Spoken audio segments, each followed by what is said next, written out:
5시 세 번째 수업 시간이 시작이 됩니다. 자, 여러분들 출석 체크하고 계십니다. 실시간으로 해주시면 되시고요. 제가 수업 전에 여러 가지 조금 공지를 드리도록 하겠습니다. 저희가 부산 월드 엑스포를 위한 아이디어를 받고 있습니다.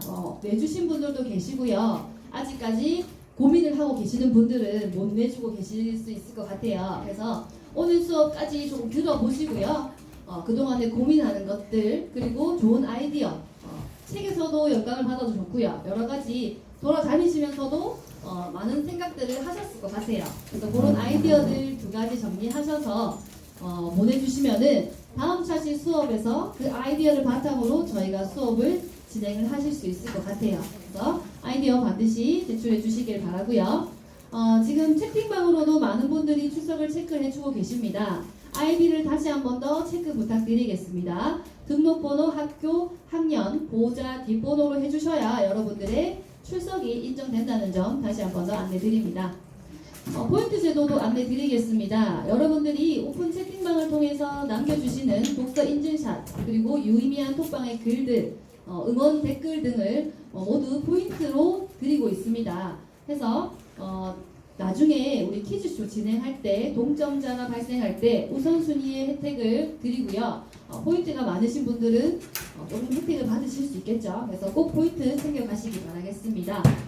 오픈 채팅방으로 우리가 수업 이후, 이전, 그리고 계속 우리 마지막 차시까지 쭉 소통을 하고 있습니다. 그래서 부끄러워하지 마시고, 주저하지 마시고, 오픈 채팅방으로도 소통해 주시면은 우리가 이렇게 길게 염원을 하는 동안에도 즐겁게 소통할 수 있을 것 같습니다.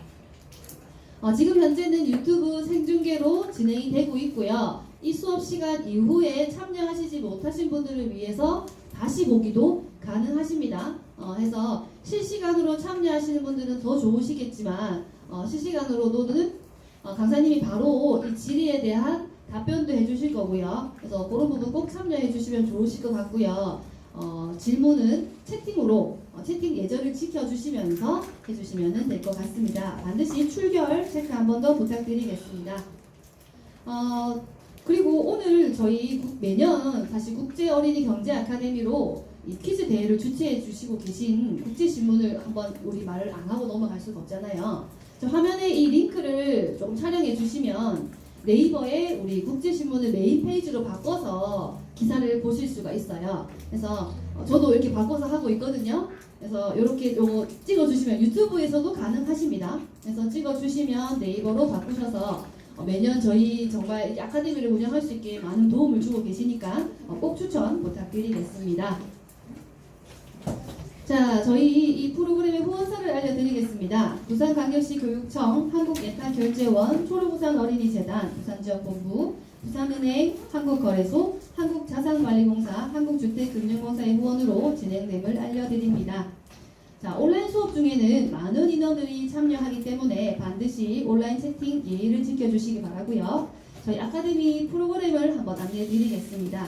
저희는 총 5차시 프로그램 오프라인으로 진행이 되며 다시 보기 유튜브로도 언제든지 참여가 가능합니다. 저희 4월 30일 개강식을 시작으로 지난 시간 사상구 진로교육지원센터에서 세계 박람회 역사와 의미를 퀴즈와 대화하다라는 주제로 우리 오룡 작가님과 진행을 했었고요. 오늘은 3차시 수업 동구진로교육지원센터에서 저희 지금 실시간으로 수업을 진행을 하고 있고요. 동구에서 지금 간식도 지원을 해주셔가지고 아주 지금 현장의 분위기가 너무 박수도 쳐주고 계시거든요.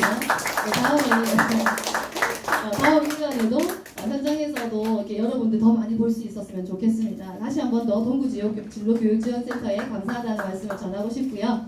오늘은 앞으로 세계 박람회가 가야 할 우리 미래와 경제 산업에 대한 소개로 이각규 박람회 연구회장님과 함께합니다. 그리고 7월 7일은 중구진로교육지원센터에서 우리 만나게 됩니다. 부산 월드엑스포 아이디어를 소개해드리는 시간으로 김도관 부산연구원 부산지역경제교육센터장님과 함께합니다. 그리고 7월 14일은 동래구 진로교육지원센터에서 우리 퀴즈쇼에 대한 안내와 모의 퀴즈쇼를 진행하게 되고요. 그리고 마지막 7월 15일은 이제 대망의 우리 공부의 결과가 되겠죠. 퀴즈쇼 부산시청에서 이루어지게 됩니다. 자, 시상 계획은 이제 화면을 참고해 주시면 좋을 것 같고요. 우리 꼭 뭐 시상이 문제가 아니라 열심히 다들 참석해 주실 거죠. 네. 자, 그 다음 우리 이제 수업을 진행을 한번 해보도록 하겠습니다. 오늘 이제 아침부터 우리 친구들이 많은 기대를 하고 왔을 것 같고요. 우리 지난 시간에는 사실 엑스포에 대한 이 역사와 이야기로 얘기를 했다면 이제 책을 보고 또 궁금증도 생겼을 것 같고요. 이제 질의와 답변을 해보면서 좋은 시간을 가졌었고, 오늘은 이제 이 엑스포 세대 교체의 전환점 2030 부산 세계 박람회라는 이 주제를 가지고 우리 박람회 연구회장님 이각규 회장님과 이제 온라인 오프라인으로 여러분들과 함께 소통하고 있습니다. 자, 그러면 실시간으로 이제 해주시는 분들 포함해서 우리 박수로 한번 우리 회장님을 맞아 보겠습니다. 반갑습니다. 그럼 이제 본론으로. 네, 좋습니다.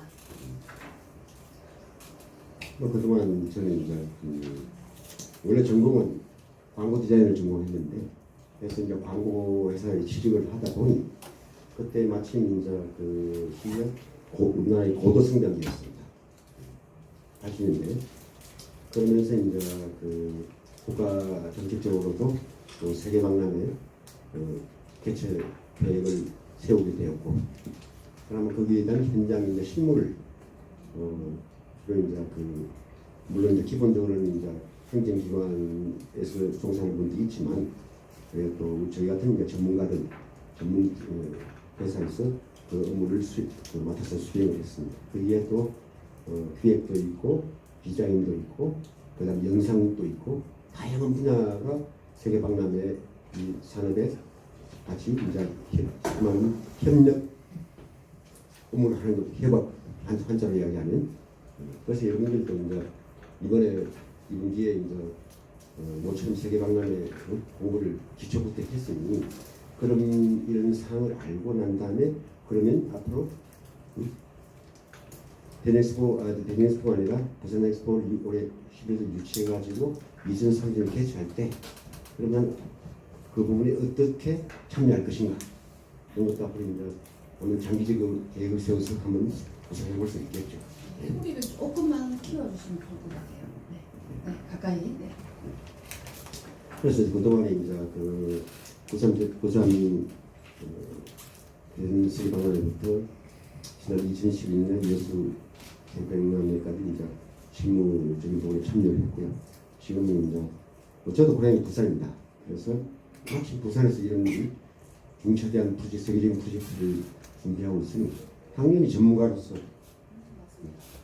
지원과 도움을 줘야 되지 않겠나 해서 지금 여러 가지로 참여를 하고 있고 이 관련된 책도 지금 현재 전술 중에 있습니다. 많은 책들을 지으셨던데 그 책에 대한 소개도 조금 간단하게 부탁드리겠습니다. 네. 그도 책을 제가 이제 현재 한 6권을 출간했는데요. 처음에 이제 좀 박람회 관심을 가지다 보니까 그 전에 이제 세계 박람회 역사를 공부를 하다 보니 더 궁금한 게 우리나라도 근대 조선 말기 근대 시대 때 세계 박람회에 참가를 했더라고요. 그런 부분은 지난 시간에 오리건 선생 강의 통해서 다 알고 계시죠. 1893년 시카고 박람회라든지 엑스포라든지 그다음에 1900년 파리 세계 박람회라든지 그런 이제 두 차례 시기 때 근대 시대 때 이제 참가를 한 거죠. 그래서 이제 처음 이제 책 공부한 게 연구를 한 게 이제 우리나라의 근대 박람회 어떻게 시작이 돼서 어떤 결과를 만들었냐는 부분에서 관심이 갖게 돼가지고 저걸 또 한 5년 자료수집과 함께 또 그 자료수집 당시에 또 우리나라 근대는 또 여러분도 아시지만 좀 슬픈 역사가 있죠. 일본의 선진은 지배를 받았죠. 그런데 그 당시에 모든 자료들이 또 그 일본에 다 있더라고요. 일본의 일본 도쿄까지 갔어. 국립도서관에서 자료도 좀 발치도 하고 일본의 지인들도 통해 일본에도 이제 그 근대 박람회 연구하는 분들이 꽤 많이 있습니다. 그리고 또 저술이나 책이나 자료 이런 것들이 우리나라보다 훨씬 방대하고 그래서 이제 그런 여러 이제 지인들 도움도 받고 해가지고 한국의 근대 박람회는 책을 저술하게 됐습니다. 저 책의 주요 내용은 뭐냐면 조선 말기 고종 황제 시대 때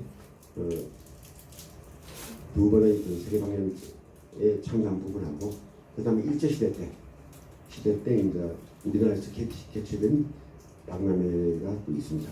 그런 부분들에 대해서 이제 전체적으로 이제 재조명을 해놓은 거죠. 한번 뭐 시간 나시면 한번 읽어보시면 좋을 것 같고. 그 다음에 이제 그 국제박람회 역사와 일본의 경험이라든지 또 국제박람회와 그 메가빈 정책 이런 부분은 제가 이제 일본의 좋은 책들을 셀렉트해가지고 저는 번역한 책입니다. 그래야 이제 해외 사진을 알 수 있고 그러니까요. 그리고 이제 그 세 번째로 이제 네 번째로 내게 된 게 뭐냐면 한국 세계박람회 기업관의 전략과 실제. 저는 이제 여수 세계박람회 끝나고 그때 참여했던 그 광고 회사의 그 간부들을 좀 모아가지고 다 대부분 이제 그때 좀 제 후배들이었죠. 같이 모아서 이제 그 박람회 연구회 단체를 만들고 그 연구 활동 일환으로서 그 세계박람회 기업관의 전략과 실제를 공동 저술하는 겁니다. 그래서 그 책을 보면 이제 그 세계박람회 기업관은 세계박람회 전체 부분에서 어떤 역할을 했는지 그리고 거기에 또 그 당시에 이제 우리나라의 굉장히 이제 글로벌 기업들 SK나 뭐 롯데나 저기 삼성이나 배우, 현대 이런 글로벌 기업관들이 다 참여했습니다. 그래서 그 기업관들을 그 전시를 운영하는데 처음에 구상부터해서 구상 설계 운영까지 전체적인 부분을 이제 다루십니다. 네, 좋습니다. 자, 그러면 이제 본격적인 저희 목차 먼저 한번 제가 설명을 조금 드리겠습니다. 저희 첫 번째 세계 박람회와 경제 효과 그리고 두 번째는 세계 박람회의 정의와 박람회 구분에 관해서 설명을 드릴 거고요. 세 번째는 세계 박람회의 세대별 바라보는 시선 그리고 네 번째는 변화의 기로에선 세계 박람회 마지막으로 세계 박람회의 미래라는 목차를 주제를 가지고 이제 강의를 시작하도록 하겠습니다.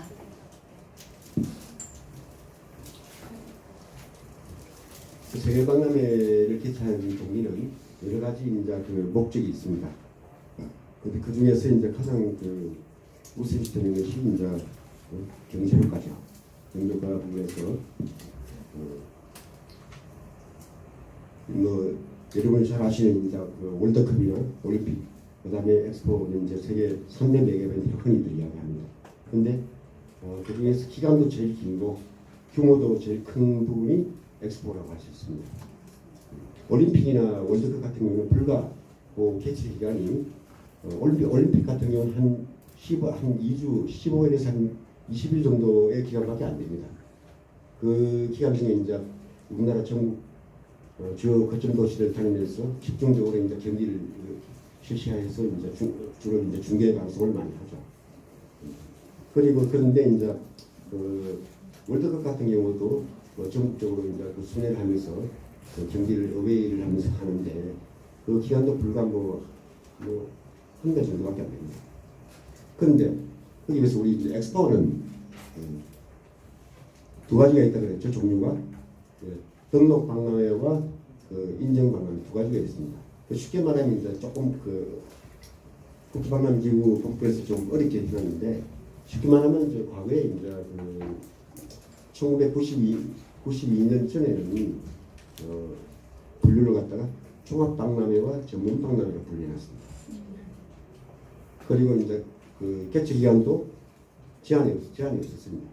똑같이 6개월도 할 수도 있고 3개월도 할 수 있고 그리고 이제 그 당시에는 그런 규정을 갖다가 엄격하게 제한을 안 했죠. 그런데 94년 이후에 이제 그동안 여러 가지 문제점이 생겼는데 문제점 부분은 제가 강의를 하면서 이제 말씀을 드릴 것이고 그 이후에 이제 그 등록 박람회는 6개월, 인정 박람회는 3개월, 그 다음에 이제 그 박람회장 규모도 등록 박람회는 무제한, 인정 박람회는 25헥타르 그렇게 딱 제한을 두게 됐습니다. 네, 그러면 과연 이 세계 박람회의 경제 효과가 어떻게 된 성과로 나타났는지 한번 알아보도록 하겠습니다. 그래서 이제 최근에 이제 그 개최했던 세계 박람회의 성과를 한번 살펴보겠습니다. 2010년에 개최한 상하이 세계 박람회 같은 경우는 192개국을 유치해가지고 7,400만 명 정도의 관람객을 유치했습니다. 물론 이제 중국 인구가 현재 14 몇천만 명인데 그 중에서 이제 그한뭐 2% 되는 뭐한 7,300명 정도 왔다는 이야기죠. 그래서 이 엄청난 인구입니다. 그래서 이제 그 110조 원의 경제 효과와 63만 명의 고용 창출을 했습니다. 엄청난 금액이네요. 그렇죠? 네, 그렇습니다. 그 다음에 이제 개최된 부분이 2015년 밀라노 세계 박람회였습니다. 여기도 이제 이탈리아는 잘 아시겠지만 유럽의 대륙과 다 연결이 되어 있습니다. 우리나라처럼 별도로 지장 떨어진 그런 반도 국가이긴 하지만 대부분 다 세계적으로 별도만 연결이 되어 있죠. 그런데도 불구하고 이제 145개국을 유치했고 2,200만 명의 관람객을 유치해가지고 63조 원의 경제 효과와 15만 명 정도의 고용을 창출했습니다. 멋집니다. 자, 또 어떤 성과가 있었을까요? 다음은 이제 여러분이 잘 아시는 최근에 개최했던 이제 두바이 세계 박람회죠. 원래 이제 2020년에 하려고 했는데 코로나 사태가 터지는 바람에 1년 연기해가지고 2021년 10월부터 2022년 작년 3월달까지 개최했습니다. 이 부분은 이제 192개국을 유치해가지고 2,410만 명의 관람객을 유치하고 43조 원의 경제 효과와 30만 명의 고용을 창출했습니다. 그래서 이 정도의 이제 경제 효과가 현재 우리 또 부산은 목표를 어떻게 가지고 있죠? 이번 세계 박람회 유치를 하게 되면 한번 여러분 방송이나 신문 발표는 여러 번 난 걸로 알고 있는데 혹시 아시는 분 계십니까? 어떤 목표를 세우고 있을까요? 부산은? 월드 엑스포. 부산에 현재 이제 참가국 유치하는 부분은 보통 이제 현재는 기본적으로 150개국이 넘습니다. 그는 이제 몇 개국 유치가 될 줄은 잡히면 이제 일단 150개국이 넘는다 보고요. 그 다음에 이제 관람객은 현재 한 3,500만 명 정도 유치한다고 보고 있습니다. 그리고 경제 효과는 아시다시피 아까 우리 학생 이야기는 50조 정도 규모로 추산을 하고 있습니다. 그 어차피 이제 예상치죠. 뭐 길고 짧은 건 이제 해봐야 하는 것이죠. 네, 맞습니다. 자, 거기에 우리 오늘 강의 수강생들이 참가해가지고 기회를 해야 된다는 이야기죠. 그렇죠? 그렇죠. 네, 맞습니다. 그래서 투자 대비 경제적 파급 효과가 올림픽과 월드컵의 월등히 크다. 그리고 이런 이제 경제적 효과와 또 지속적인 성장을 위해서 현재 우리 북한 쪽 개발을 같이 겸하고 있죠. 그래서 이제 이런 부분에서 효과가 크기 때문에 전 세계 각국은 세계 박람회 유치에 조금 치열하게 경쟁하고 있다고 보시면 되겠습니다. 그리고 또 하나는 뭐냐면 세계 박람회 개최를 위해서 관광객이 상당히 많이 유치가 됩니다. 예를 들면 여수엑스포 2012년에 개최하고 난 다음에 그 이후에 연간 1,000만 명이 여수에 관광을 합니다.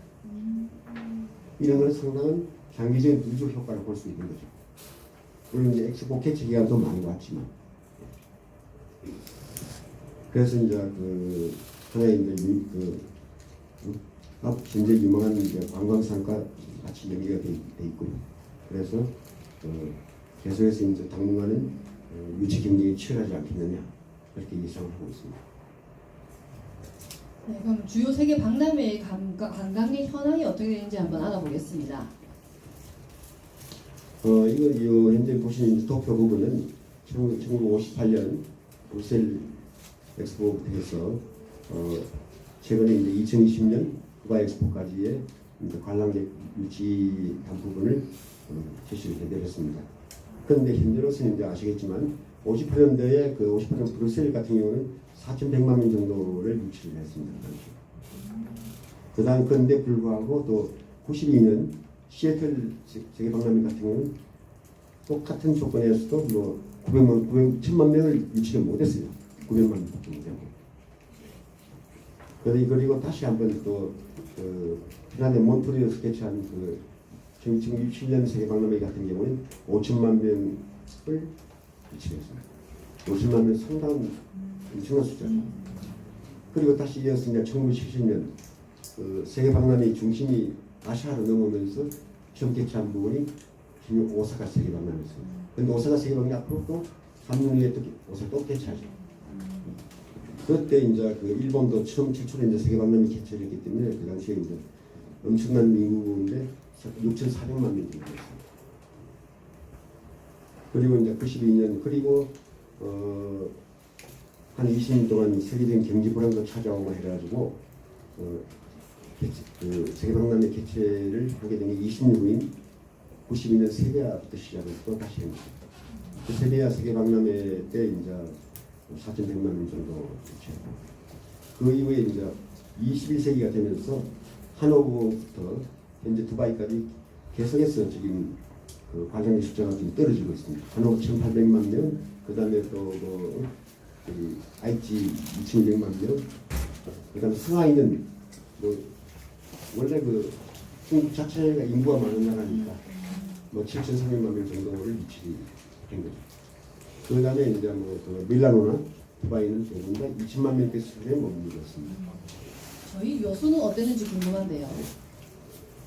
여수 같은 경우는 이제 보시면 아시겠지만 당초에 이제 예측은 철거만 했는데 왜냐하면 또 세계적인知名도라든지 또 그 서울에서 좀 많이 떨어져 있다는 부분도 있었고 해서 KTX 개통을 했는데도 불구하고 그 당시 820만 명에 그쳤습니다.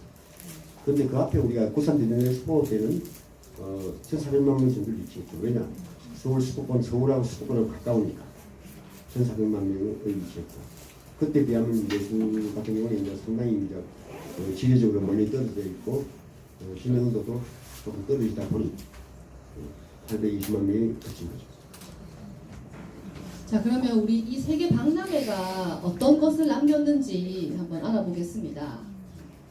현재 뭐 또 여러분들 잘 아시는 상이겠지만 그 북한 개발 쪽에 상당히 이제 그 부산시에서 많은 신경을 쓰고 공을 들이고 있는데 어떻게 이제 개발 여지는 조금은 이제 두고 봐야 되겠죠. 그런데 이런 부분에서 세계적인 세계 박람회 사례를 가지고 한번 우리 같이 공부해 보겠습니다. 그래서 크게 세 가지 이제 카테고리입니다. 세계 박람회 도시 관계, 그다음에 부지 활용이 아닌 접근 방법, 그리고 마지막으로 이제 세계 박람회는 도시 개발의 전략적인 수단이다. 그죠? 세계 박람회는 목적이 아닙니다. 수단입니다. 목적은 우리가 이제 경제적인 부흥, 그다음에 또 지역 산업의 활성화, 그다음에 대지 주민의 문화적 충족 이런 여러 가지 이제 정적인 부분이 있는데 그거 하기 위한 수단으로 세계 박람회 개최하는 것입니다. 자, 그럼 이 세계 박람회와 도시에 어떤 관계가 있는지 한번 보겠습니다. 지금 보시는 화면 부분은 여수 엑스포 때 이제 그 두 가지 교통 인프라 구축이 됐습니다. 그래서 KTX 노선 개통과 엑스포역이 신설이 되어 있습니다. 이 부분이 이제 그 2,925억 정도의 국가 예산이 이제 투입이 됐고요. 그 다음에 이제 또 도로 건설 및 엑스포 이 관련된 주차장들 만드는데 7,200억 정도가 수로가 되었습니다. 그래서 합계 이제 1조 5천억 정도가 그다음에 인프라 비용으로 투입이 돼야 됩니다.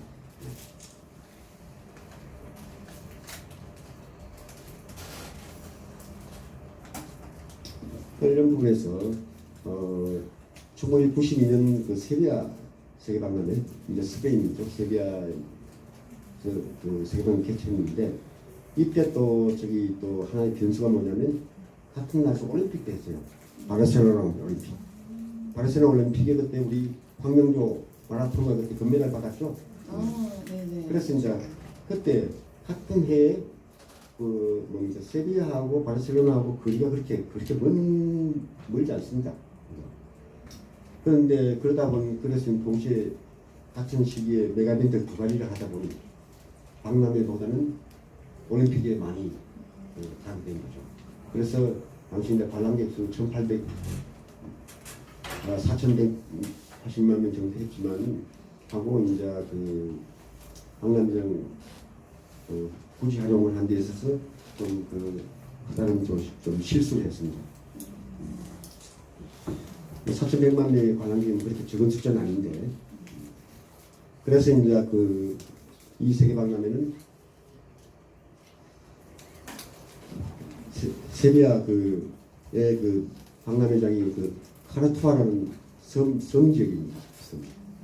섬이 있는데 그 섬 지역이 이제 박람회장으로 활용을 했는데 거기를 새롭게 이제 개발하려고 장소로 정하고 했는데 박람회장의 재개발 비용을 안 들이려고 각 나라의 국가관들을 좀 남겨달라고 다 요청을 했답니다. 박람회 본부에서. 그래서 박람회 끝나고 다 남겨놨는데 이 부분을 제대로 관리를 안 하고 그 뒤로 두다 보니까 5년 후에 그 다음 차기 박람회를 유치하는 국가에서 이제 거기를 모델로 삼아서 합사를 갔는데 굉장히 시설들이 노후돼 있고 관리도 안 해서 폐허가 돼 있더라. 그래서 현재 세비야 같은 경우는 사활용에서 실패했다. 그렇죠. 이 박람회를 하는 것도 중요하지만 그 이후에 어떻게 관리를 하느냐, 그죠? 그런 부분을 좀 얘기해주고 계신 것 같습니다. 그래서 이제 처음에 세비야 시당국이 이제 시당국하고 그다음에 거기 세비야 시가 안달루시아라는 그런 상위 개념의 광역 지자체가 있습니다. 거기서는 이제 개발 비용을 아끼려고 있는 시설을 활용하려고 하다 보니 이런 문제를 실수를 하게 된 거죠.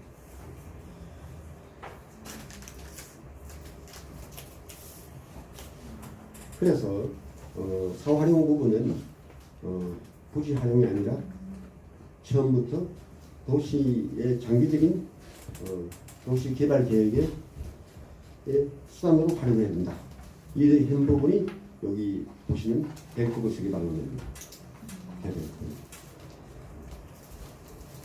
그래서 밴쿠버 같은 경우는 이제 세계박람회를 하기 전에 10년 전부터 도시의 장기적인 개발 계획을 세워가지고 그 개발 계획을 현실화하는 수단으로서 세계박람회를 유치해가지고 개최해서 성공한 사례입니다.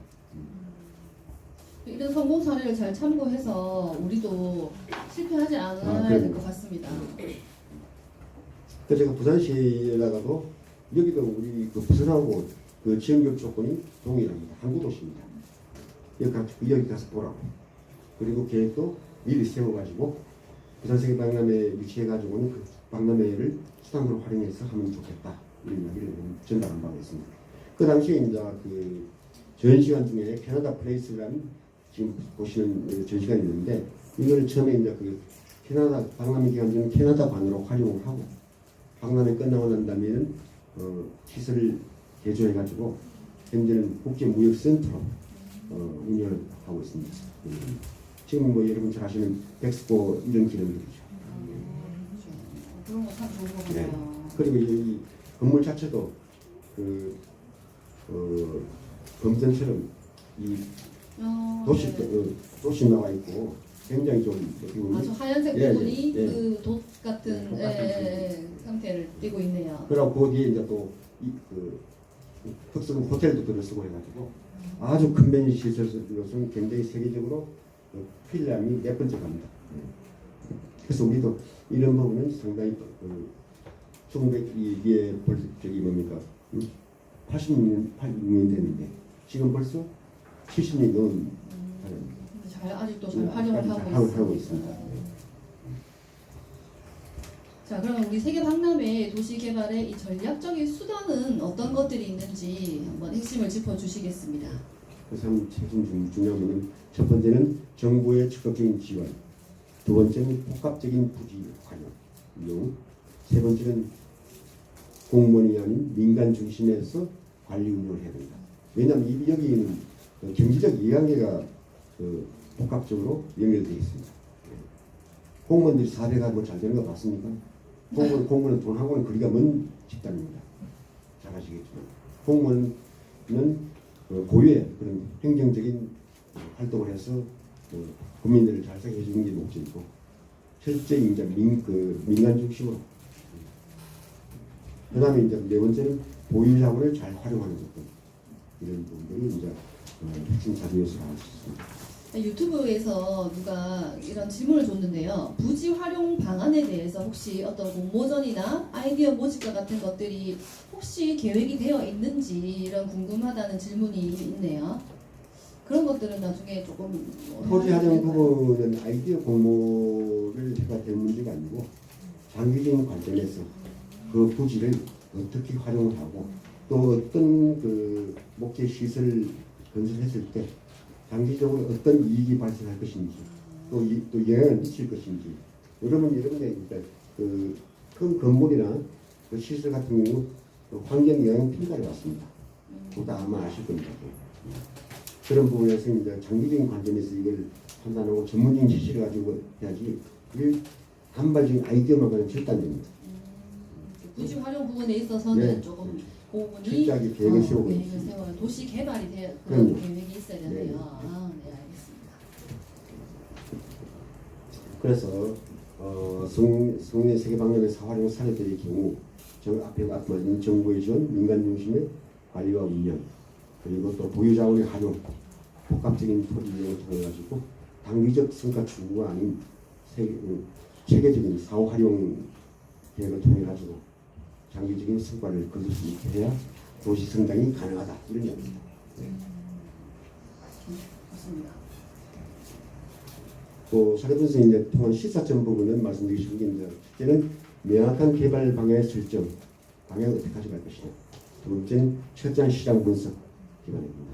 또 세 번째는 도시 브랜드 이미지 구축을 위한 이제 그 이슈화, 명소화 전략을 어떻게 수립할 것이냐. 명소화할 수 있는 부분은 한 가지가 나와 있죠. 그 지금 롯데그룹에서 오페라하우스 있죠. 그리고 하나는 명소화 되는 거예요. 여러분 시드니 호주에 시드니 가보신 적 모르겠는데 시드니 유명한 데가 어디입니까? 오페라하우스 아닙니까? 맞아요. 파리 가면 에펠탑 가듯이. 그럼요. 네, 그게 명소화가 된다면 이제 그 관광에 있어서도 아주 그렇죠. 경제 효과가 있을 것 같습니다. 그래서 이제 유럽에서 에펠탑이라고 한다면 남태평양의 오세아니아 쪽에서는 시드니 오페라하우스입니다. 그 세계적인 이제 건축 전문가들이나 건축 전공하는 학자들, 학생들 전부 저희가 딱 기본적인 답사 코스입니다. 그리고 이제 네 번째는 이제 정부와 지자체의 지속적인 관심과 정책이 좀 필요하다. 정권 바뀔 때마다 계속 바꿀 게 아니라 일관성 있게 장기적으로 밀고 나가야 된다는 이야기죠. 그리고 마지막으로 이제 지역 발전을 위한 여기서는 기업과 그다음에 지자체 행정, 그다음에 학교 간의 상황 네트워크 구축이 중요하다. 산관 후 같이 해야 된다는 얘기죠. 네. 행정만 할 게 아니라. 그렇죠, 맞습니다. 자, 그럼 두 번째 챕터로 넘어가 보겠습니다. 세계 박람회란 어떤 것일까 한번 여러분들 많은 공부를 했을 텐데요. 우리 강사님한테 한번 들어보겠습니다. 세계 박람회라는 부분이 우리가 접하게 되는 단발적인 부분적인 팁 여러 접하는 게 많은데 일단은 이제 그 국제 박람회 기구에서 해박이 제1조에 정리를 하고 있습니다. 세계 박람회라 하면 명칭에 관계없이 일반 대중의 계몽을 그 주된 목적하는 전시회를 말한다. 그러니까 공공적인 목적이 있다는 이야기죠. 공공적인 목적. 두 번째는 이제 그 세계 박람회는 문명의 욕구를 충족시키기 위해서 인간이 활용할 수 있는 수단을 전시할 수 있고 또한 특정 분야나 재반 분야에서 인류의 노력으로 발전상을 전시하거나 미래에 대한 전망을 제시할 수 있다. 전시물들이나 전시 표현 기법들이 좀 그 미래 지향적이 된다는 걸 명시를 하고 있습니다. 그래서 현재 국제 박람회 후원으로 4가지 유형의 세계적인 메가이벤트가 개최되고 있는데, 뭐 잘 아시는 세계 박람회 있고, 그다음에 또 전문 박람회가 있고, 그건 인정 박람회죠.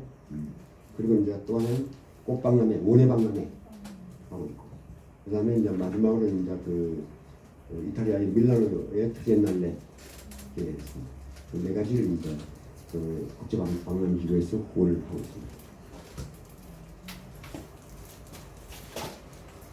그래서 이 부분은 뭐 세계 박람회에 관련 자료 화면으로 참고하시라고 좀 제가 말씀드립니다. 다음에 세계 박람회 종류입니다. 이게 2가지, 일단 그 2가지가 있습니다. 공인 박람회와 비공인 박람회가 있습니다.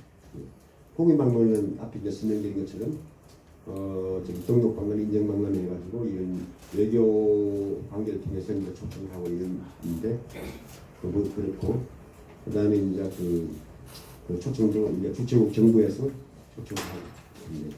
비공인 박람회는 그런 제한이 없고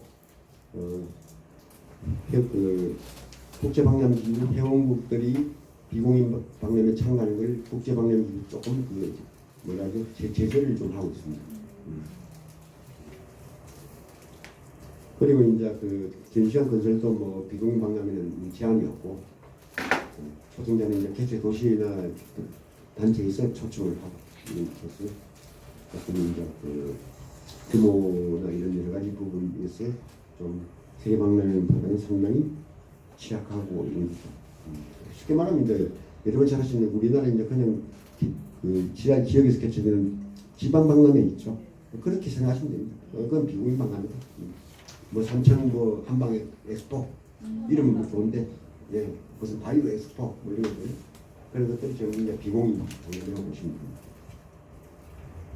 이런 공인 박람회인지 비공인 박람회인지를 좀 구분할 수 있는 특징들을 좀 알아두면 좋을 것 같습니다. 그리고 이제 공인 박람회에서 뭐 말씀드린 것처럼 등록 박람회와 인정 박람회 2가지가 나눠져 있습니다.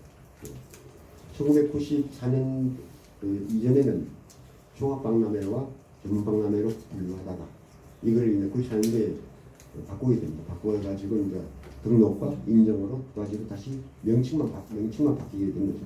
예. 그리고 주제 같은 경우도 이제 등록 박람회는 주제에서 지금 상당히 포괄적인 부분이고, 인정 박람회는 세부적인 부분이고 이런 차이가 또 있고, 또 기간도 3개월, 6개월로 확인이 됩니다. 그리고 또 박람회 면적도 등록 박람회는 무제한인 반면 인정 박람회는 25헥타르라고 딱 못을 박아놨습니다. 그 박람회장 부분에서 그 전시관 짓는 부분에 대해서는 등록 박람회 같은 경우는 이제 참가국이 비용을 들여서 직접 이제 건설을 하고요. 주최자는 이제 부지만 제공을 하고, 그다음에 이제 인정 박람회 같은 경우는 그 전시관 자체를 주최국에서 지어가지고 임대를 받습니다. 그렇게 그런 큰 차이가 있습니다. 네, 그러면 우리 세계 박람회의 특징을 한번 알아보도록 하겠습니다. 그래서 이제 우리 흔히 이제 박람회와 전시회 구분이 잘 안 된다는 의견도 있습니다. 왜냐하면 사실상은 뭐 세계 박람회, 지방 박람회 이런 것들은 지방 박람회도 최소한 그 기간이 보통 한 달씩 합니다. 왜냐하면 짧을수록 투자한 비용에 대한 이 피드백이 안 오기 때문에 기간이 길수록 좋죠. 그런 부분에서 이제 국제 박람회 기구의 공인 박람회 같은 경우도 이제 옛날에 그 80년대까지는 그 기간이 인정이나 등록 박람회 기간 차이가 없었습니다. 근데 그 이후부터 이제 6개월, 3개월 구분을 한 거죠. 면적도 구분하고. 그래서 이제 보통 부분 한 박 4일짜리 5일간짜리 이제 텍스코에 있는 전시 같은 경우도 명칭을 박람회라 쓰는 경우가 많습니다. 그는 어떻게 보면 박람회의 용어의 남발이죠. 그래서 뭐 일반 분들은 박람회하고 전시하고 뭐 전시회 구분도 또 못합니다 사실. 온통 무슨 외국 박람회 무슨 박람회 뭐 결혼 박람회 박람회 심어 쓰다 보니 근데 알고 보면 그냥 일반 전시회죠. 그런 부분에 대해서 이제 여러분들이 이번 기회를 통해서 앞으로 헷갈리지 말고 딱 백스코스 하는 거는 박람회 아니야? 그렇게 이제 구분해서 보시면 안목을 이제 생길 겁니다. 네, 그 단어가 주는 키워드를 잘 한번 네, 생각해 보시면 좋을 것 같습니다. 그리고 이제 세계박람회 같은 경우는 일반 그 무역 전시회나 뭐 특정 제품 발표 전시 같은 것처럼 그런 전시물들을 전시를 하지 않습니다. 그리고 이제 세계박람회 같은 경우는 이제 전시관 참여 관람객들이 친수와 상업성이 적은 메인쇼를 기대하죠. 근데 보통 이제 여러분들 뭐 세계박람회 가보신 분이 계십니까? 뭐 상하이나 밀라노 무슨 박람회 갔다 왔어요? 응? 두바이. 그 세계박람회의 국가관에 가면 전시는 기본이고 별도의 뭐가 있죠? 문화행사가 있습니다. 그 나라 그 국가관에 만에. 그래서 이제 예를 들면 이제 스위스 같은 경우는 가보면 여기서 이제 그 악사들이 나와가지고 스위스 호른 일단은 그 필이 있죠. 그걸 불면서 막 연주를 하고 또 미국 같은 경우는 재즈 공연해요. 그래서 각 나라의 그 문화적 특성에 맞게 음악 공연 이런 부분도 전부 차별을 하고 있죠. 우리나라 같은 경우는 이제 화려한 부채춤과 국악 공연도 하고 거기에 마지막으로 피날레 때는 이제 K-pop 공연도 하죠. 그래서 이제 그 세계박람회 가보시면 각 국가관마다 국가관 그 1층에 어느 정도 한 200~300명 정도를 수용할 수 있는 소형 무대를 항상 설치해 놨습니다. 거기서 즐길거리를 다 할 수 있고. 네. 왜냐하면 이제 전시만 보다 보면 따분하잖아요. 그 전시랑은 또 정적이고, 예. 그리고 하루에 그 아침에 9시에 오픈해가지고 야간까지 보통 7시까지 관람 전시만 합니다. 그 7시 딱 지난 밤 되면 공연하죠. 그런데 이제 그렇게 하다 보니까 그 이제 전시 관람에 지친 심신을 공연으로 풀어주는 거죠. 일종이 뭐냐면 팬서비스. 네. 그래서 한번 앞으로 이제 2년 후에 오사카 간사이 엑스포 할 때 부산에서 가까우니까 기회가 된다면 페페리 가셔가지고 그러니까 그런 문화적인 것도 체험할 수 그럼요. 있는데 꼭 가보셔야 그러면 앞으로 2030 부서에서는 어떻게 유치가 보고 어떻게 하면 좋겠다. 응? 여러분들이 왜냐? 여러분들이 객실이 주민 아닙니까? 맞습니다. 주민들이 뭔가 좀 뭐 왕성하고 뭐 있어야 뭐 외국 사람들도 부럽네 잘 오죠. 그래서 여러분들은 앞으로 이제 올 10월달에 부산 세계박람회 유치가 되면 이제는 전북 부산 시민은 부산에서 홍보맨이 되거든요. 맞습니다. 네. 자, 우리 세계박람회의 특징을 알아보고 그래서 있습니다. 이제 예를 들면 제가 또 부산이라 생각해서 부산 백스코에 했던 부산 국제 모터쇼를 이제 사진을 드리는데 이건 일정 전시회다. 자동차 팔라먹기 위한 전시회다. 이런 거지. 세계박람회는 확연히 아니 다르다. 네. 밑값이 다르다. 이런 거죠. 그렇죠. 네.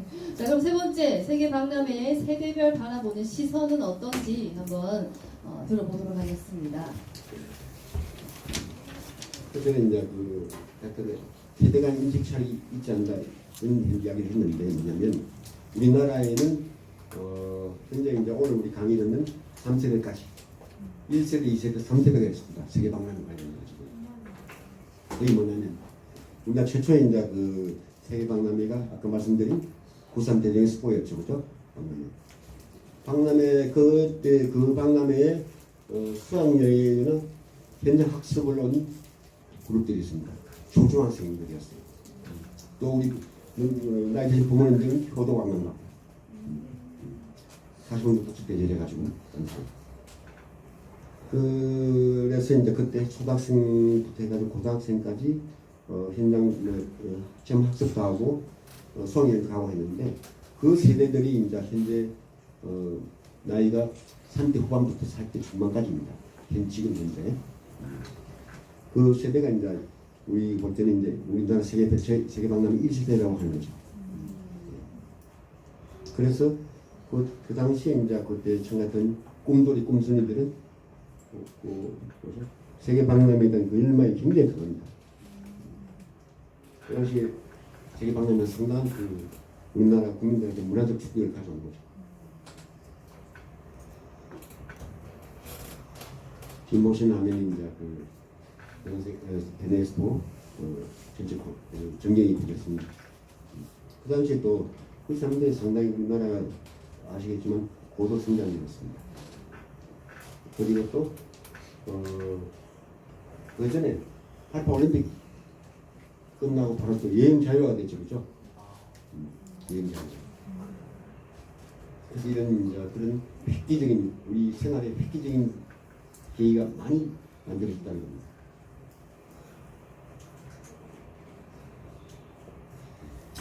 요건 현재 이제 정물이 현재까지도 대전 세계박람회 부지에 이 마스코트 정물이 아직까지 남아 있습니다.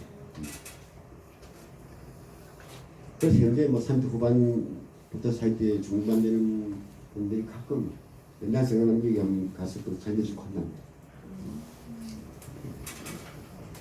그런데 이제 현재 그 1세대의 꿈돌이 세들이 현재로서는 그 현재는 중견 4인이 되어 있는 거죠. 그리고 또 아까 말씀드린 세계박람회 현재 부산 세계박람회 유치하는 부분에서도 많이 그 참여를 하고 있습니다. 실무적으로. 또 대전 스포츠에 또 역할도 많이 했고. 맞습니다. 자, 그럼 이제 이 세계 박람회 메커니즘이 어떻게 변화되어 가고 있는지 보겠습니다. 그래서 이제 그 앞에 말씀드린 세계 박람회는 이제 그런 변화를 거쳐오다가 이제 최근에 뭐냐면 국제 사회에 도움이 되는 방면. 80년대에 어떤 국제 정세가 있었냐면 세계 박람회를 하면 뭐하냐? 돈 낭비 아니냐? 비싼 입장에 볼 것도 없고 그런 비판적인 여론들이 국제적으로 굉장히 이슈를 일으키고 있습니다. 그래서 이제 세계 박람회를 이제 주관하는 국제 박람회 기구인 BI에서 이제 새로운 정책을 내놓기 시작했죠. 그래서 국제사회에 도움이 되는 세계 박람회를 가고, 그 다음에 두 번째는 이제 현대 사회의 요청에 부응하는 결정적인 주제를 설정하고, 그리고 마지막으로 이제 또 여성 속을 헤쳐나가는 세계 박람회가 있는데 그 선생님들 한번 말씀드리도록 하겠습니다. 그래서 세계박람회 이제 앞에 얘기한 국제사회 도움이 되는 이런 세계박람회를 주장하는 뭐냐면 박람회에 있어가지고 그냥 무조건 물건만 전시할 게 아니라 주제를 설정해가지고 좀 더 범위를 압축해서 전문적으로 보여주면 더 좋지 않겠나 라는 이제 국제박람회 기구 관계자들이 생각하게 된 거죠. 그럼 그 전에 이제 국제박람회 기구가 생긴 이유도 있습니다. 배경이 19세기에 1851년에 이제 박람회 시작돼가지고 오다가 하도 우스갯소리 많이 개최하니 1년 매년 뭐 네다섯 개 세계 박람회 하니까 참가하는 국가도 상당히 피곤증이 오는 거죠. 돈도 많이 낭비하게 되고 안 갈 수는 없고 그런 여러 가지 이제 입장들이 부정적인 요소들이 많았습니다. 그래서 이제 19세기 후반의 이야기가 나온 것이 뭐냐면 세계박람회 개최 빈도를 정하고 좀 제도를 한번 시켜보자. 그리고 또 거기에 대한 세부적인 규칙도 정하고 이렇게 해가지고 이제 논의를 해보자 했는데 그걸 단순히 이제 단발적으로 모여서 회의할 게 아니라 아예 단체 만들자. 그 단체 만들면 국제박람회 기구예요. 그래가지고 그것도 이제 19세기 말부터 계속 이야기하다가 또 질질 끌고 그 다음에 그 사이에 또 2차 대전 터지고 안 그랬습니까? 그래가지고 이제 정식으로 국제박람회 기구가 창설되는 게 1928년입니다. 그리고 또 그래서 이제 그런 연유에서 그 주제성을 강조를 해가지고 제일 먼저 주제를 적용한 게 1933년 시카고 세계박물관입니다.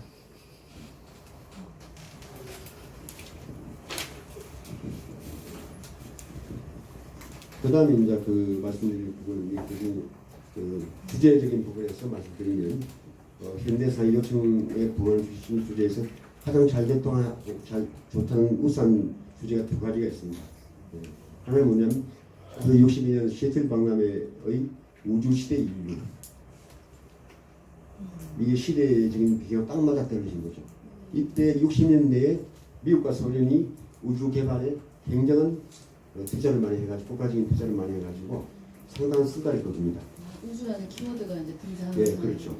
그래서 우리 일단 지금 제가 강의한 저의 초등학교 때 달나라에 도착합니다. 닐 암스트롱이 달의 표면을 밟아간 그게 있고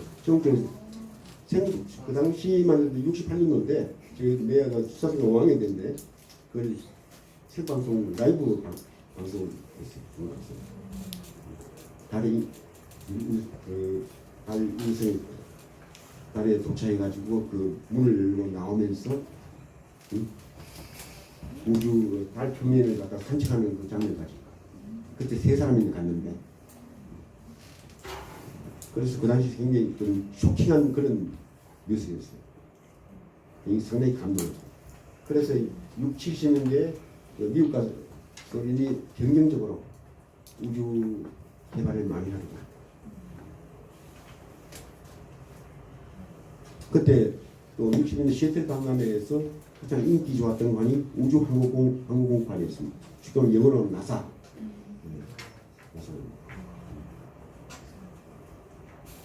제가 이 주제에 맞는 그런 관들이 되었다는 얘기군요. 네, 그럼요. 그럼 또 두 번째 훌륭한 주제는 무엇이었을까요? 이년 1980 몇 년대죠. 88년에 이제 또 고도 성장 연합회가 예를 들면 오스트레일리아의 브리즈번 같은 경우는 기술 시대의 내조. 그동안 일만 열심히 하고 돈 벌기 먹고살기 바빴는데 이에 이제 좀 여유를 갖고 삶을 좀 즐기는 쪽 가보자. 쉽게 말하면 이제 요즘에 이제 가장 그 보편적으로는 웰빙이 아닌 거죠. 그런 부분들이 이제 그 박람회 주제고 레저. 그 레저도 그 분류가 안에 여러 가지가 많죠. 그래서 이런 이제 그 주제는 관람객을 하여금 호기심을 유발하는 땡기는 거죠. 그럼 어떤 또 현실적인 주제 한번 볼까요? 그래서 이제 뛰어난 주제는 창조적인 해석과 컨셉으로 연결되며 참가자의 창조 의욕을 자극한다. 이런 이제 그 현재의 이거는 이제 분석적인 관점이 있습니다. 주제가 좋으니까 그 주제를 반영한 전시물도 멋지더라. 이런 거죠. 이제 그런 부분에서 주제성을 포괄적인 주제를 표현하는 게 이제 아까 말씀드린 그죠? 등록박람회 쪽이죠. 포괄적이고 그 다음에 이제 좀 세부적이고 좀 세분화된 주제를 내세우는 게 인정박람회. 지금은 그전에 이제 전문박람회 이런 거죠. 그 차이가 있을 겁니다. 그래서 예를 들면 이제 2000년 상하이 세계박람회 같은 경우는 그 주제가 포괄적이다 보니까 상당히 좀 애매했어요. 물론 상하이도 뭐 일본하시면 국제적인 도시이긴 하나 보다 좋은 도시, 뭐 보다 나은 생활 이런 이제 아주 그 평범한 주제를 했는데 이런 부분은 좀 관청에 그거 같은 주제이지 않나. 이런 것들은 동기부여가 잘 안 된다. 이런 이야기예요. 그랬을 때 이제 지금 현재 우리 부산에서 주제가 뭐죠? 대전환. 그런데 이제 뭘 어떻게 전환할지 또 이런 있고 세 가지 또 이 부주제가 있더라고. 같이 동반해서 뭐 가자는 부분하고 뭐 있는데 그게 이제 앞으로 어떻게 풀어나갈지 현지적인 방법으로 이제 주제 반영에 부여를 할지 현재에서 계속 막. 네. 자, 그럼 네 번째 이제 변화의 기로에 선 세계 박람회입니다. 네, 그러면 이 세계 박람회 열광이 조금씩 식어가고 있다는 이야기를 좀 해주시고 계시는데요. 왜 식어버렸는지 한번 들어보도록 하겠습니다. 이제 크게 보면 세 가지 이제 그 관점이 있는데 국제 정세의 변화와 미디어 성능의 감소. 그다음에 두 번째는 이제 전시 기술의 답보와 대중 의식의 변화. 세 번째는 국제 방향의 메커니즘의 변화. 이 세 가지가 큰 대세로 있는데 세부적으로 설명을 드리겠습니다.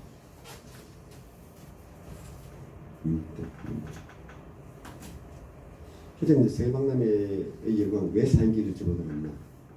예를 들면 1세대 우리는 전문가들이면 세계 3세대의 세계 박람회로 분류를 합니다.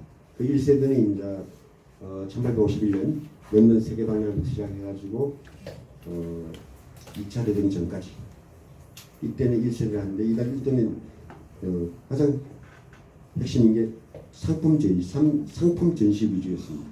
그리고 그 시대가 또 그 세계 박람회가 처음 시작된 동기가 뭐냐면 산업혁명이 일어나고 생산 기술의 기계화가 되다 보니 대량 생산 체제로 전환합니다. 그 전에는 농경 시대였는데 이제 공업 사회로 이제 전환하게 됩니다. 그러니까 물건을 많이 생산되는데 물건을 팔아볼 데가 없는 거야.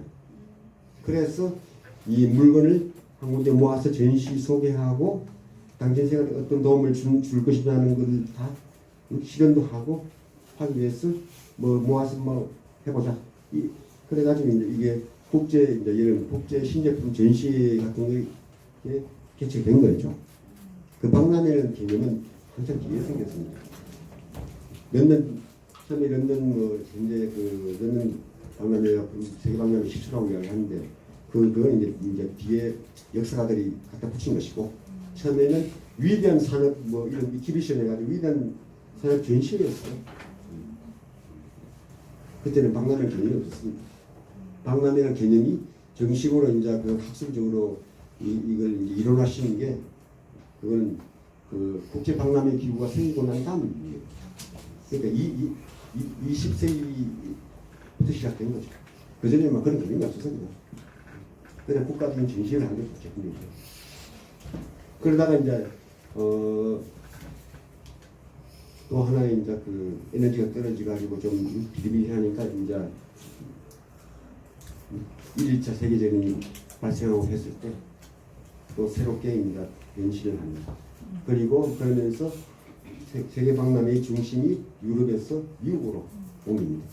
그러니까 미국이 갑자기 세계 박람회를 많이 하게 됐죠. 80년대. 그거 조그만 박람회를 많이 하는 거였어요. 그래서 지금 세계 박람회를 제일 많이 개최한 나라가 미국입니다. 그래가지고 이제 그 30년대 2세대 세계 박람회 시작이 됐고 그래가 지금까지 오고 있습니다. 그런데 역사적으로 본다면 이미 제3세대 박람회가 생겨나야 되는데 지금 안 생겨나고 있어요. 그래서 이제 전문가로서 제3세대 박람회의 오프닝을 우리 부산 세계박람회를 통해서 하면 어떻겠냐 이런 거죠. 그렇네요. 박수 한번 칠까요? 감사합니다. 그리고 또 그런 일을 누가 하느냐? 우리 부산에서 여러 여러분들이 해야 되는 거야.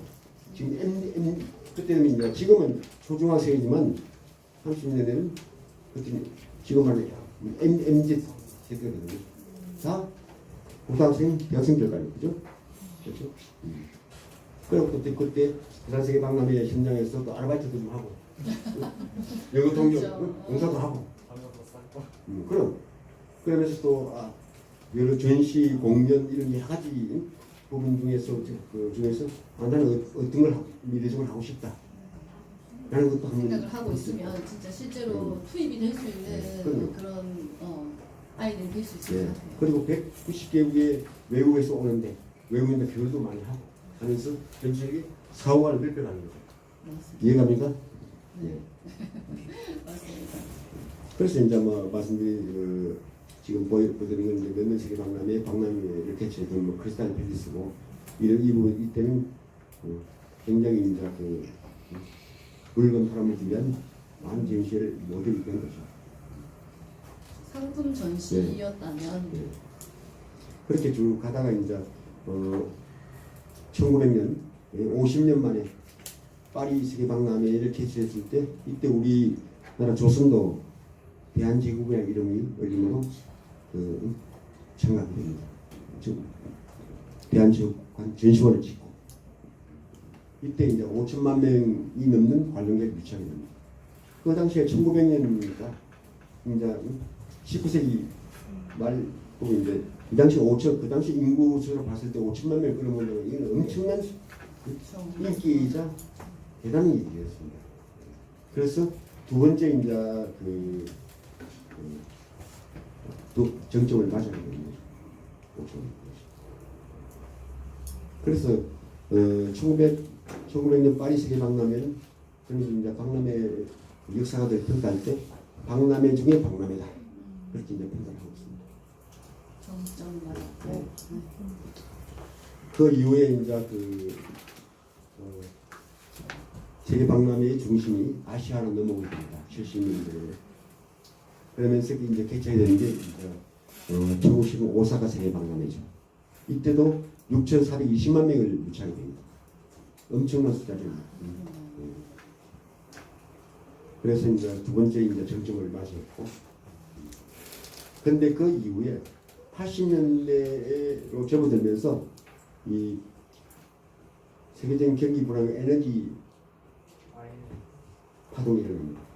그래가지고 이 대형 박람회, 세계 박람회 개최하지 못하고 조그만 전문 박람회 위주로 많이 개최하게 됩니다. 그런데 그 당시에 이 개최 준비 규정을 국제 박람회 기구가 위반합니다. 그러니까 또 나이는 너무 많이 공인을 했다 보니 준비하다가 돈이 없으면 못하니까 그걸 중단하게 되는 거죠. 그걸 뭐라 그러죠? 돈비가 돈을 못 갚으면 못 갚으죠. 모라토리움. 똑같죠. 파산 뭐 개최 중지 모라토리움이.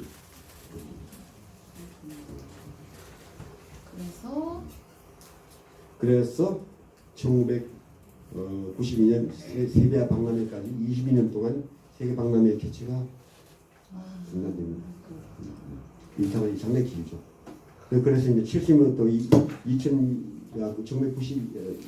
1992년까지 소규모 박람회의 시대였어요. 22년 동안이라면 진짜 긴 시간이네요. 네. 또 하나 분부는 뭐냐면 아까 앞서 말씀드린 미국과 소련의 세계 박람회 개최로 해서 이제 우주 개발 경쟁을 개최했다가 이런 것들이 상당히 그 당시에 볼거리였습니다. 전시물도 볼만했고 규모도 압도적이었고 그런데 이제 그 이후에 미국은 이제 연방 예산에서 연방 예산 책정으로 해서 세계 박람회 참가 비용을 좀 삭감하게 됩니다. 그리고 또 하나는 또 거기에 소련은 90년대 초에 소련이 해체가 되죠. 그러면서 이제 세계 박람회에 미소 두 양대국이 빠지다 보니 볼 게 없는 거죠. 그렇죠. 그러면서 점점 이렇게 진행이 되어 갔을 것 같고요. 우선 세계는 대내스포 개최하는 동안에도 또 여러 가지 세계 박람회를 많이 공연을 하고 준비가 됩니다. 그러면서 이제 관련 일자 떨어지고 그래서 세계 또 이 미디어 성내 감소라는 것은 뭐냐면 19세기부터 이제 20세기 중반까지는 그래도 세계 박람회장 가면 볼 게 많고 세계 문화나 역사나 생활상이나 그다음에 또 신예품 많이 보고 했는데 이런 부분이 상당히 이제는 볼거리가 없어졌다는 겁니다. 여러분이 이제 지금 다 국민적으로 쓰고 계시는 핸드폰이 처음 등장한 게 1970년 오사카 세계 박람회였습니다. 그때 처음에 전시만 했을 뿐이지 상용화가 안 됐죠. 네, 그럼 21세기 박람회에는 어떤 것이 요구되고 있는지 이제 한번 알아보겠습니다. 그래서 오늘날 이제 그 21세기 세계 박람회는 이제 새롭게 지금 현재 뭐 ICT 기술을 이제 배경을 기반으로 해가지고 개최되고 있는데 이런 부분에서 이제 그 디지털 플랫폼 기업들이 일단 참가를 안 하고 있고 그런데 G는 뭐냐면 GAFL은 뭐냐면 G 구글, A 애플, F 페이스북, 그 다음에 A를 아마존입니다. 전부 세계적인 플랫폼 기업들이죠.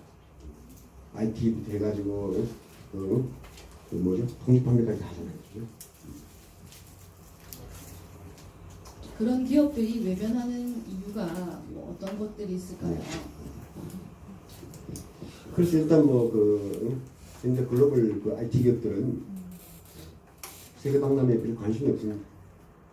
자기들 생각할 때는 기업들은 좀 마케팅 효과를 기대하고 참가를 하는데 아니면 회사 이름을 지명도를 높이기 하는데 저희들이 이제 세계 박람회가 좀 부닥다리다 이렇게 좀 생각하고 있는 거죠. 그거 외에는 여러분들이 MWC라고 그 모바일 월드 콩그레스라는 게 있습니다.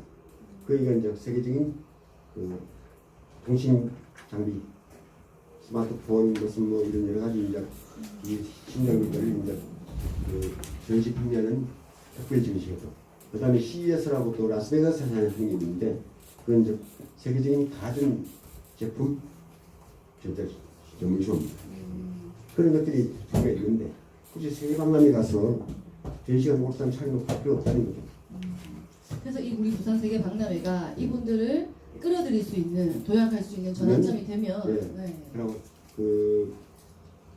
그리고 글로벌 IT 플랫폼 기업들을 참가하도록 좀 만들 수 있는 여건을 좀 만들어야 된다. 좀 새롭게. 좀 그런 생각.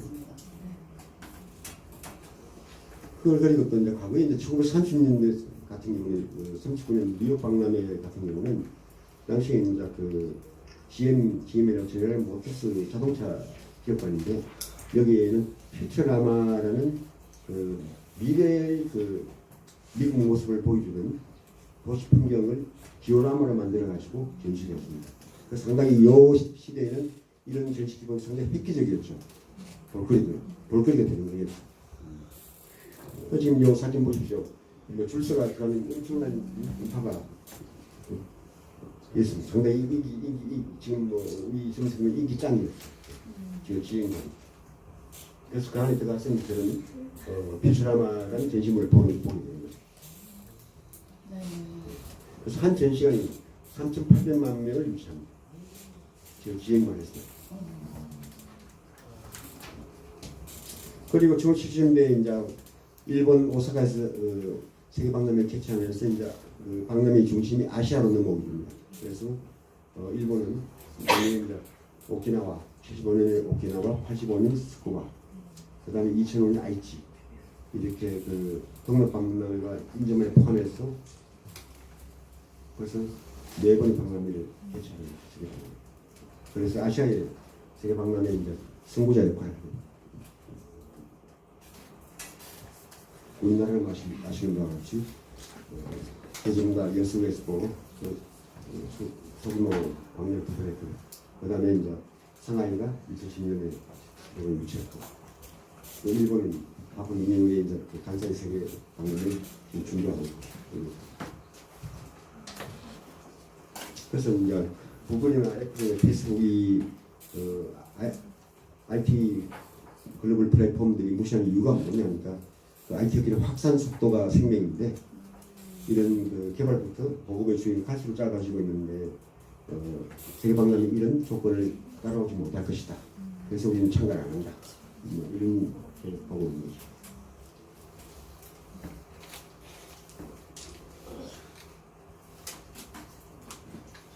그래서 현재 또 박람회의 볼거리 수준이 과거보다 막 상당히 많이 떨어졌습니다. 현재는 또 일반적으로 또 우리가 볼거리가 워낙 많고 하다 보니 핸드폰만 열어도 사실 모든 게 다 검색이 되고.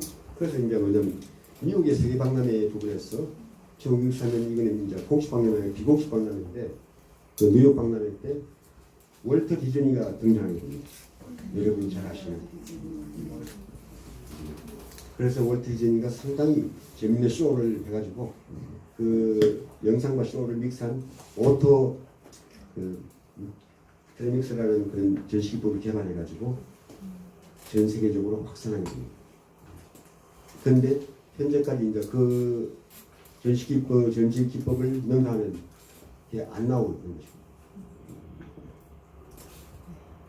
또 현재 속도를 좀 올려야 될 것 같습니다. 최근에 이제 또 21세기에서는 이 정보 간의 차이가 상당히 많습니다.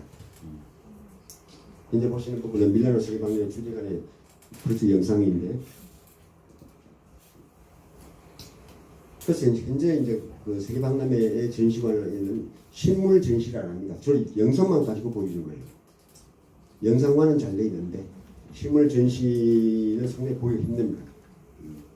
그래서 방금 이제 여수 엑스포 때 만났던 관람객이 영상을 그 기후 관련된 영상을 보니까 북극에 빙하가 흘러내리고 북극곰이 뭐잘 힘들다 이런 걸 어두운 이야기만 하니까 재미가 없더라 이런 이야기죠. 또 밀라노 엑스포 같은 경우는 주제가 그 빈곤의 식량 문제였어요. 이런 부분도 상당히 이제 그런 세계적인 그 문제의 글로벌 이슈를 갖다가 하다 보니 일반 관람객들은 비싼 입장료 내고 와서 별 볼 게 없고 불만을 가지고 있습니다. 그럼 최근 20년 동안 이 정보관에 어떤 변화가 있었을까요? 그래서 뭐 알겠지만 이제는 과거에는 정보는 일방적으로 수집 받기만 하는 단계였는데 이제는 본인이 필요해서 본인한테 맞는 정보를 수집한다 이런 부분이고, 그다음 정보랑 딱딱한 것이 아니고 변형 가능하다. 그래서 요즘 이제 서로 소통하는 부분이 많습니다. 그래서 지금 이 역할이 또 그 폭발적인 역할을 하게 된 것은 SNS입니다. 여러분 잘 아시는 페이스북, 카톡, 뭐 블로그 얼마나 많습니까? 그래서 정보를 이제 전달하는 것이 아니라 서로 교환하는 것이다. 그 다음 두 번째는 또 전시 기술의 답보 상태입니다. 전시 기술이 현재 1985년 일본의 그 스쿠바 박람회 때 이제 특징은 영상 박람회였습니다. 모든 걸 영상으로 다 알습니다. 그러면서 이제 실제 전시물을 수리게 된 거죠. 이제 그런 부분이 현재까지 계속 답습해서 오고 있습니다. 그래서 이제 그래 볼 게 없다. 영상만 보다가 보니 재미가 없다.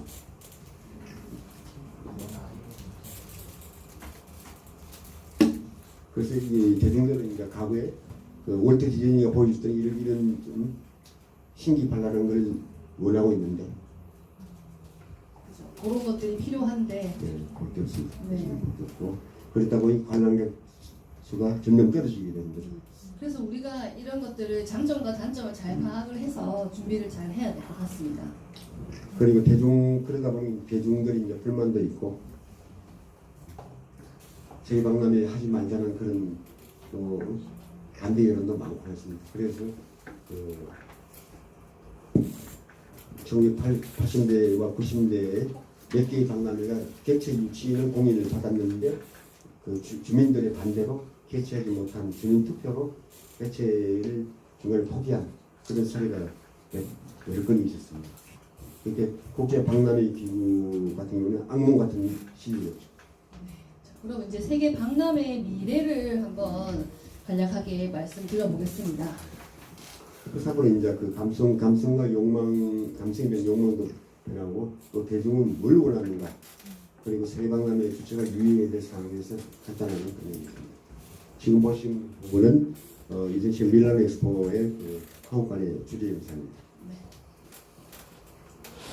그리고 또 우리나라 최초로 개최된 90년 대전 엑스포 같은 경우에 관람객의 그 자부심, 할아버지가 굉장히 자부심을 가지고 있었어요. 그리고 또한 2011년 여수 세계 박람회 같은 경우는 부산 대전 엑스포보다는 상당히 재미가 없었다. 수준이 떨어졌다. 이런 얘기를 많이 하고. 세월은 20년 후에 개최했는데 그래서 그러다 보니 이제 관람객 숫자도 점점 떨어지고 있습니다. 20세기 때 전문 박람회 관광객 숫자가 이제는 21세기의 세계 박람회 관광객 수준이 되어 있습니다. 아까부터 도표 보시는 분 계속 좀 떨어지고 있는 거죠. 그래서 과거에 이제 60년대 미국과 소련이 국가간에서 보여줬던 우주 개발 같은 이런 획기적인 이슈라든지 이런 것들이 관광객들은 원하고 있는 것이죠.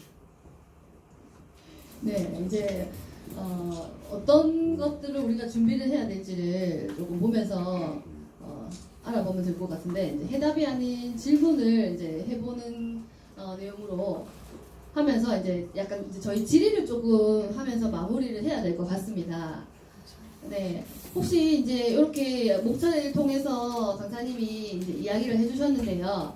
앞으로 우리 이제 준비를 해야 할 우리 2530 부산 월드 엑스포 박람회는 어떤 관점이 요구되고 어떤 것들을 보완을 해야 될지 여러분들이 앞으로 미래를 가꾸어 나갈 여러분들이기 때문에 한번 생각을 해보시면서 이제 강사님하고 바로바로 이제 답변이 되시니까 질문해 주시면 질의응답 질문하는 시간 받도록 하겠습니다.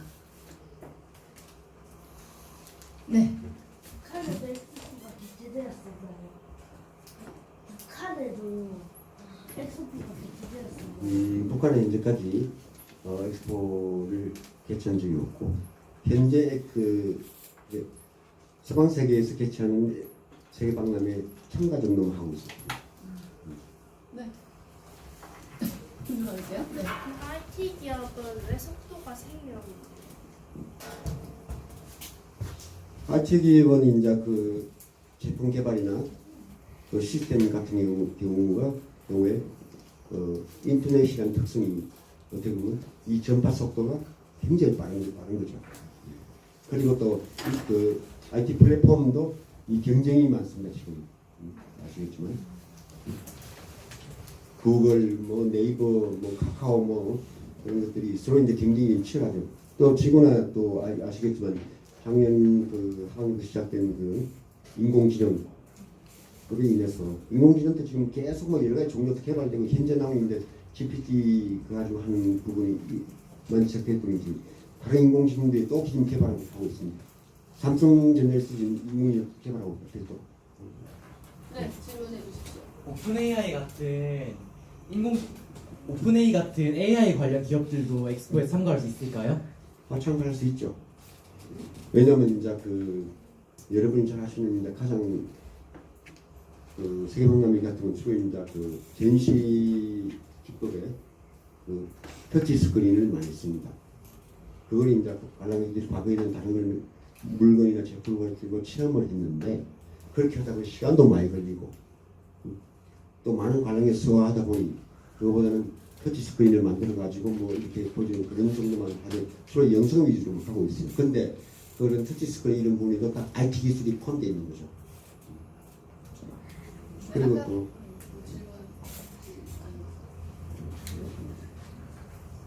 현재까지 이제 인공지능 부분은 세계 박람회에 그렇게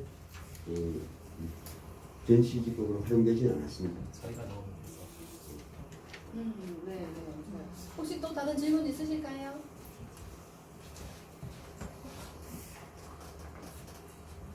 월드 엑스포 개최를 위해 우리나라가 하고 있는 노력들은 무엇이 있을까요? 세계 박람회 개최 관련 가지고 하고 있는 일단 세계 박람회를 우리나라에서 국가 자체적으로 주최할 수 있는 게 아니고 개최할 수 있는 게 아니고 세계 박람회는 이제 국제 박람회 기구란 국제 기관의 공인을 받아야 됩니다. 그래서 이제 6개월마다 현재 계속 경쟁국도 있습니다. 우리 부산 같은 경쟁하는 도시가 몇 개인 줄 알죠? 네. 어디죠? 여기서보다 로마. 우리 경쟁 도시가 어디죠? 부산 기능 도시가. 아랍에미리트는 얼마 전에 두바이 엑스포를 한 곳이고, 자 이탈리아 로마가 있고, 그다음 오데사. 그렇지. 우크라이나의 오데사. 그다음에 사우디의 리야드. 그래서 3개국과 우리가 지금 격려를 하고 있어. 그래서 이제 외교적으로 우리가 유치한 외국 회원국들을 설득시키고 하는 외교적인 활동을 많이 해야 되는 거죠. 그 부산 엑스포가 만약에 진짜로 확정이 돼가지고 인기를 좀 끌려면 뭐를 준비해야 될까요? 같이 고민해봐야 되지 않을까요? 저는 그렇게 생각하는데 지금 여러분들이 주시는 질문들이 다 함께 고민을 해봐야 될 부분이지 않을까 싶어요. 사실 뭐 역사적인 부분이나 이런 부분들은 이제 강사님께서 얘기해 주실 부분이실 것 같고요. 앞으로 우리가 해야 될 어떤 부분이라든지 과연 이 부산에 유치원된다면 어떤 것들이 발전하고 어떤 이익이 생길 건지 이런 부분들은 우리가 다 함께 고민을 해봐야 될 부분이 아닌가 생각을 합니다. 네, 네. 마지막으로 질문 받아보겠습니다. 지구온난화로 인해서 해수면이 상승하고 있는데 만약에 부산 엑스포가 확정이 된다고 해도 2030년에 부산이 완전히 물에 잠기면 어떻게 해야 될까요? 2030년에 물이 잠길까요?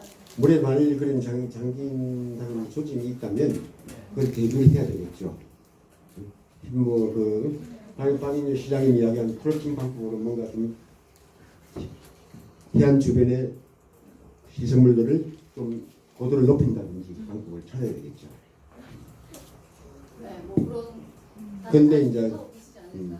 그래서 이번에 이제 왜냐면 현재 우리나라 기후 변화에 대한 그 문제점 부분에서는 이미 다 인식을 가지고 있고 아마 우리 2030 엑스포에서도 기후 변화에 대한 해결책을 변화로 인한 피해 부분을 한번 해결책을 찾아보자는 게 아마 그 이슈를 포함되어 있다고 봅니다. 네. 자, 이제 마무리를 좀 해보려고 합니다. 괜찮으실까요? 네. 세 번째 수업이 종료되었고요. 오늘도 재미있는 생각을 많이 또 관점의 변화가 오늘 수업은 약간 여러분들의 관점의 변화, 엑스포라는 것들 바라보는 시선의 변화가 좀 생기지 않았을까. 마냥 좋은 것만도 아니고 그렇다고 단점만 있는 것도 아니기 때문에 우리가 준비해야 될 것들, 우리가 놓치고 있는 부분은 없는지 그런 것들을 생각할 수 있었던 시간이 아니었나라는 생각이 저는 들었습니다. 여러분들 좋은 질문까지 해서 강사님 오늘 강의하시느라 힘드셨을 텐데 우리 큰 박수 한번 부탁드리겠습니다. 자, 그러면 우리 다음 7월 7일 수업은요 중부진로지원센터에서 그 아이디어 말씀드렸습니다. 아이디어 안 하신 분들 꼭 올려주시고요. 김도관 부산연구원 부산지역경제교육센터장님과 함께 합니다. 그리고 지금 제 앞에 모자 혹시 보신 분 있으실까요? 네, 눈에 혹시 띄게 보셨을 텐데 혹시 유튜브에서도 보이시나 모르겠는데요. 자, 이건 저희 이제 스태프분들이 준비를 하고 있는 부분이에요. 마지막 퀴즈 대회를 위해. 네, 그래서 이제 우리 초등부, 중등부 나누어서 네, 현장에서 즐겁게 현장감 있는 퀴즈 대회를 위해 준비를 하고 있는 중이니까요. 여러분 기대 많이 해주시고요. 공부 많이 해주셔서 당일날 퀴즈 대회도 열심히 재밌게 할 수 있게 준비를 많이 해주셨으면 좋겠습니다. 저희 이제 질의응답 했고요. 이제 만족도 조사 남아 있는데요. 유튜브에서 요거 유튜브 링크 찍으시면 QR코드 찍으시면요 만족도 조사 하실 수 있습니다. 오늘 수업에 대한 만족도를 반드시 참여 부탁드리고요. 유튜브에 참여하고 계신 분들도 꼭 반드시 참여를 부탁드리겠습니다. 오늘 실시간으로 우리 대면으로 참여하신 분들은 우리 강사님과 같이 요 앞에서 마치고 기념 촬영이 있습니다. 그래서 이동하셔서 촬영하시고 나가시면 될 것 같고요. 이런 이제 유튜브 화면을 통해서요 앞으로의 일정이라든지 우리 단톡방, 오픈 채팅방에서도 운영되고 있으니까 그것을 공지사항들 잘 참여해 주셔서 다음 수업 시간에서도 즐겁게 재미있게 또 다른 내용을 가지고 여러분들 만나보도록 하겠습니다. 자, 오늘 수업 괜찮으셨으면 우리 큰 박수 치시면서 한번 하셔볼까요? 오늘 네 마지막으로 우리 강사님 한 말씀 듣고 마치도록 하겠습니다. 자, 모두 함께 11월 달에 국제박람회 기구에서 세계박람회 2030년 세계박람회 개최지가 결정됩니다. 그래서 그동안에 또 앞으로 이제 한 6개월 남았죠. 그죠?